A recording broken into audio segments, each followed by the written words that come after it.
Maximize Your Influence is your podcast for the latest persuasion, sales, and negotiation techniques. Our mission is to help you influence on command, anyone, anytime, anywhere. Your host is the author of Persuasion IQ, Laws of Charisma, and the best-selling book, Maximum Influence. Now, your host, Kurt Mortensen. And welcome back. By popular demand, we're going to go to the topic of lying. Pull from the archives, talk about the science. Kurt Mortensen here. This is podcast 483. Welcome back. We're going to take a deep dive on how to find those people that are lying to you. The science, that art of detecting deception. Would people lie to you? Yeah, it's getting worse. Where a lot of societies thinking it's okay to lie. It's okay to have a white lie. It's okay to lie to get what you want. You're going to have to draw the line. I am not going to teach you this so you become better liars, but so you can detect deception. You can identify a liar. So that's what we're going to dive in today. Hopefully everyone's doing well, having a great week. So let's start it off with the persuasion blunder of the week. Don't! I was at an event, and it was catered from a restaurant I actually really like. It's a high-end hamburger, French fry place. They're originally out of Hawaii. Really good stuff. I would choose to go there. So they're catering. That's good. But yeah, some food should not be set out. Now, first of all, they just came in with all these big brown paper bags. All the food was pre-organized in these less than attractive containers. And they were all written on in Sharpie and sloppy writing what it was. But you know what? A, the presentation. B, hamburgers, and especially French fries, should not sit. So even though they have good food, I don't really have a hankering to go back because soggy French fries and a burger that's been sitting there for a while, I mean, it's okay, but it's not very good. And even worse, I know a lot of people are ordering food, getting it delivered. I've learned real fast, you just can't do nachos. You have about 5 minutes to eat nachos before all the chips go limp and gooey, and it's not very good. So, is it their fault? I don't know. Am I going back? I doubt it, at least not for a while. And even worse, at the very end, the person that brought the food, at least one of them, came up to me, shaking their head in the no fashion. You wouldn't be able to do a review on Yelp, would you? I guess not. You don't want me to. So how do we apply this to general influence and sales? Hey, it's all about the presentation. How you look, how your website looks, how your product looks. And of course, when you ask people to do things, law of expectations and maximum influence, shake your head at, hey, would you help me out? Do you see how this could change your life? So it's on your demeanor, the way you ask, the presentation. It's true in every aspect of influence. Just saying, I wish it wasn't true because I really liked this place. Now, it might fade over time. Maybe we'll give them another shot. I get it. There probably wasn't another way to do it, but be very careful in the way you present yourself, your company, and your product and service. And that takes us to our topic today and our geeky scholarly article titled 8 Ways to Identify a Liar. This is brought to us by Spring.org, American Journal of Forensic Psychiatry, and Professor Geiselman, who teaches interviewing techniques to the FBI. So they ask him, how can detectives and other people know if someone's lying? He says deceptive people generally want to say as little as they can. They just don't give you a lot of details. Now, I have found too, especially in a negotiation, this is an interviewing process. In a negotiation, let me add something to that. People usually shift gears to where they're saying way too much, too many details. And I was walking down the street and I saw a bird and this dog ran across the street. And you're like, okay, what's that got to do with this? So in a situation where they're backed in a corner, maybe interview, they're going to say less. Some people might say more. Just put it out there for now. In his situation, people tend to clam up and they say as little as possible. Probably because all the detective movies we've seen don't say too much. So they say just get them to talk. Keep asking the questions, get them to talk. And so Professor Geiselman has looked at 60 different studies on deception. He said another thing that people do is they provide explanations without being asked. And here's one of the reasons, and let me add just my insight to this. When people tell the truth, they're just expected to be believed. They're telling the truth.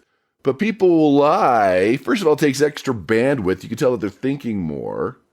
But now they're playing a little defense. They have to keep testing you, keep explaining to see if you believe. Oh, they believe in me. They keep testing and testing, keep explaining and explaining, and that's what's happening there. All right, let's get back to it. And also, deceptive people sometimes repeat questions before answering them.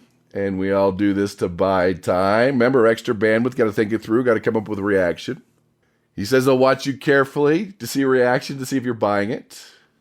He says deceptive people change the pace of their speech, where truthful people usually will not alter their speech rate. You'll see nervous gestures like pressing lips together, playing with hair, playing with an object on the table. And I'll talk more about this in a bit. Liars tend to avoid specifics when pushed. They like to be vague, don't want to be backed into a corner. He also says truthful people often look away to concentrate on their answers. Liars stare at you. They do, because, I can't look away. I'm lying. I got to look at them. Truthful people, especially when we talk about meta programs, visual people tend to look up to gather their thoughts. Kinesthetic people tend to look down. So we tend to have different eye movements to gather our thoughts. But if I'm lying, I got to keep looking at you, so you buy the lie. What's interesting, he says gut reaction should not be relied on. Be trained, look for it. Let me add to this. You can be really good at this, but the challenge for most people is their bandwidths on themselves, what they need to say about them, what they need to get in that negotiation, or whatever it is, that they're not looking for these clues. So again, that comes from the Journal of Forensic Psychiatry.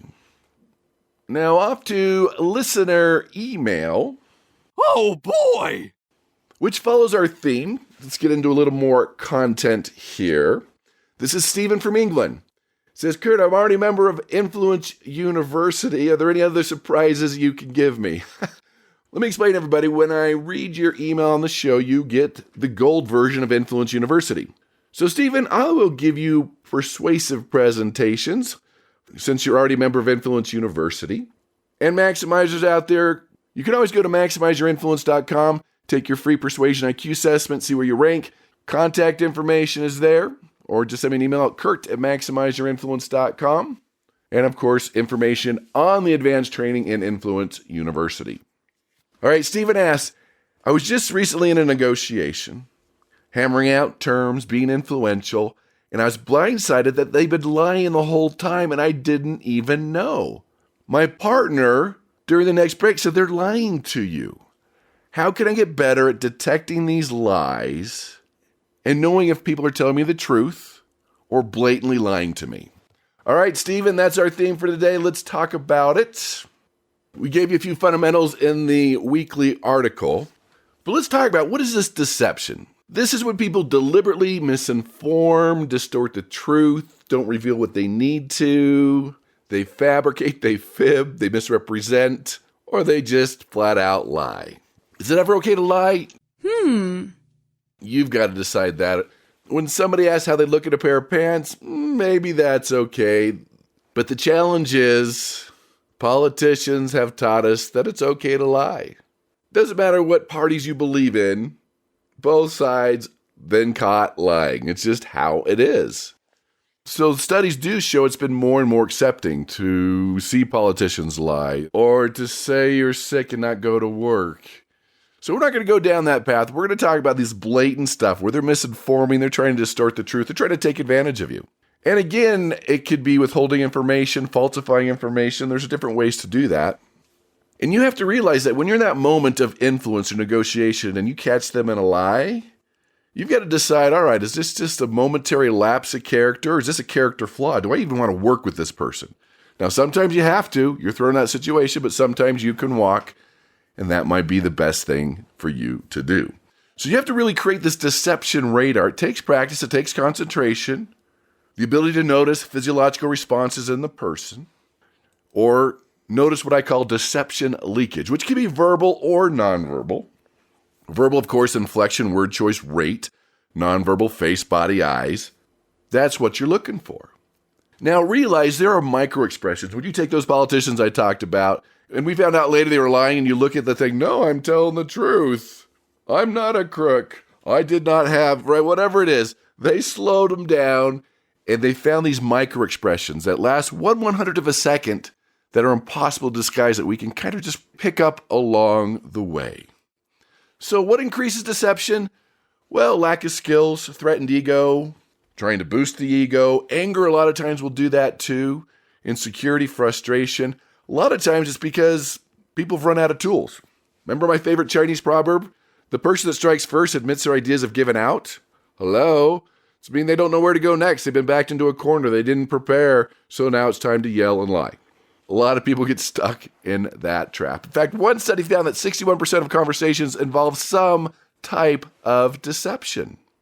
So a few things up front, some warnings.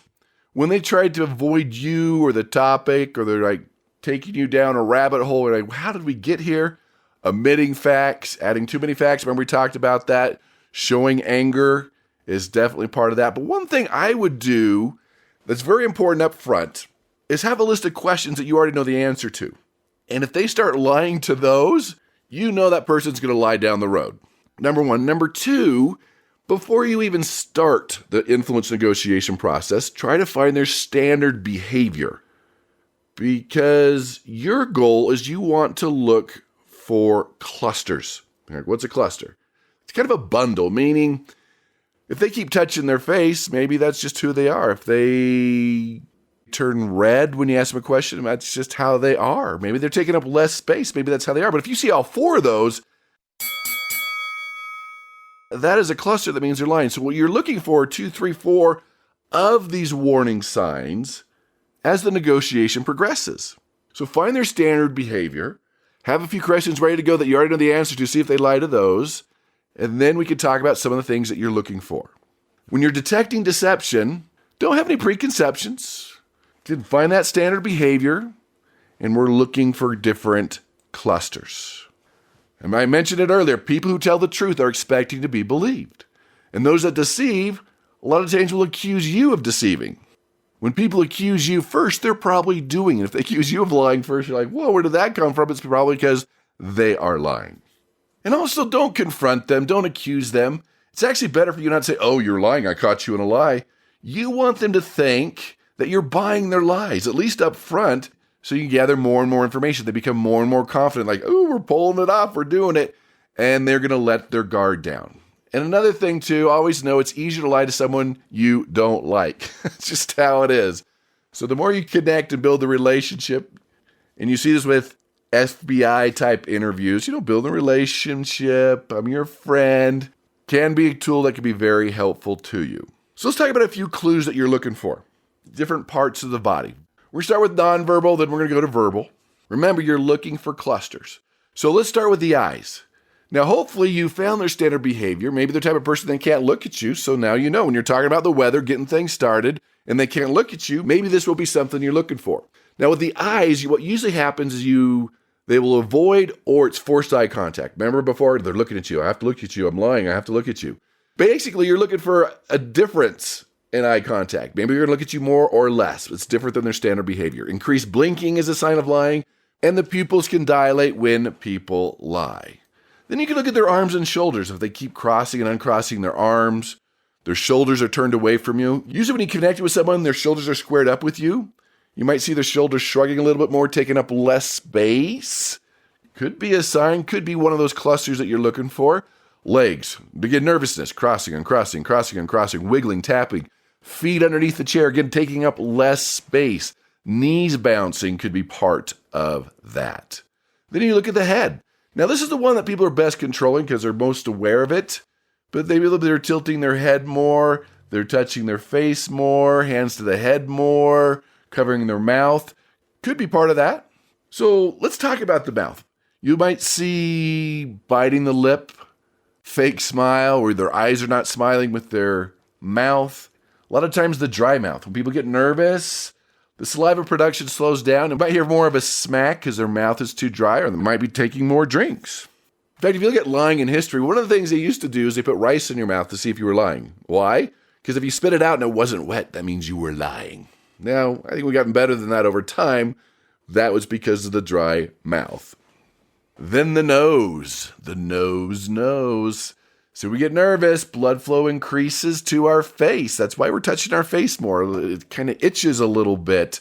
It's a sign of discomfort. Now, maybe they have allergies. That's something I suffer with, and that could be part of it. Remember, we're looking for clusters.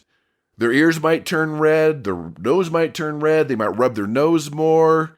That is one of the things that you can look for. Then just generally in the body, maybe they're perspiring more, physically moving back, wanting more distance between you.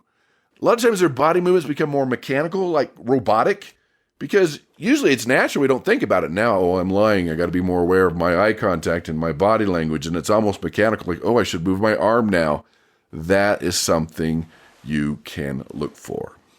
And even body posture. Maybe they're more rigid than when you were talking in the beginning about the weather or some easy items to find their standard behavior. Maybe they're trying to be too more relaxed the way they're slouching in their chair.